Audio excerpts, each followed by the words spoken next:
আসসালামু আলাইকুম। যদি আপনার বিকাশ নাম্বার থেকে আপনি ভুল নাম্বারে টাকা পাঠিয়ে দেন, সেক্ষেত্রে টাকাটা কীভাবে ফেরত আনবেন? আমরা আজকে ওইটাই দেখাবো। ঠিক আছে, চলুন। আচ্ছা, প্রথমে আমরা সেন্ড মানিতে চলে যাব।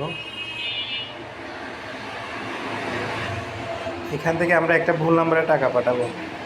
যে কোনো একটা ভুল নাম্বার আমরা উঠাবো। 0182060733। একটা বিকাশ, এটাতে বিকাশ নেই।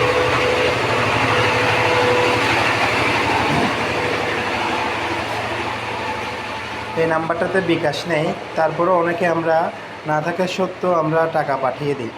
আমাদেরকে বলে দেওয়া হয়, আপনি একটু খেয়াল করবেন। এখানে বলা হচ্ছে প্রাপকের বিকাশ অ্যাকাউন্ট নেই, কিন্তু আপনি তার নাম্বারে সেন্ড মানি করতে পারবেন।